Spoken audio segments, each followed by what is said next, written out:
நாங்கள் சென்சர் ப்ராசஸில் உங்களுக்கு ஸ்க்ரீனிங் பண்ணுறோம். ஸ்க்ரீனிங் பண்ணி நீங்கள் வந்து கமிட்டியில் உட்காடுறீங்க. உங்கள் அப்ஜெக்ஷனையும் சொல்கிறீங்க, எங்கள் அப்ஜெக்ஷனும் சொல்கிறோம். கடைசியில் நம்ம ஒரு ரேட்டிங்கை அக்செப்ட் பண்ணிக்கிறோம். அதை சைன் பண்ணுறீங்க. அதில் வந்து அண்டர்டேக்கிங் கொடுக்குறீங்க. I am hereby accepting the censor ரேட்டிங்னு சொல்லிட்டு. நீங்கள் ஒரு தடவை கொடுத்த பிறகு அதை வச்சு தான் நாங்கள் வந்து ஆல் இண்டியா லெவலில் ப்ராசஸ் பண்ணுறோம். It goes in the government record. Government ரெக்கார்டில் வெப்சைட்லேயே போயிடும். அப்போ நான் இது அப்ரூவ் பண்ண பிறகு ஏ ரேட்டிங் அப்படின்னு இந்த கேஸில் பார்த்தீங்கன்னா முதல்ல கமிட்டி ஏ தான் கொடுத்துருக்கு, ரிவைசிங் கமிட்டி ஏ தான் கொடுத்துருக்கு.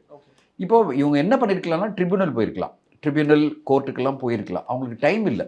அதனால் என்ன பண்ணிட்டாங்க, சரி ஓகே ஏ அக்செப்ட் பண்ணிப்போம், ரிலீஸ் பண்ணுவோன்னு பண்ணிட்டாங்க. ஆனால் ஒரு பாதிப்பு வரும்போது இப்போ நம்ம வந்து திருப்பி சென்சர் போர்டில் போனால் இதே தானே சொல்ல போகிறாங்க. கரெக்டா?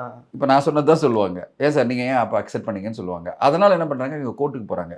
இப்போ கோர்ட் என்ன சொல்லணும்னா இது வந்து இழுத்துட்டே போகும். ஏன்னா இது வந்து இவ்வளோ ஈஸியாக டிசைட் பண்ண முடியாத ஒரு விஷயம், அவ்வளோ ஈஸி கிடையாது.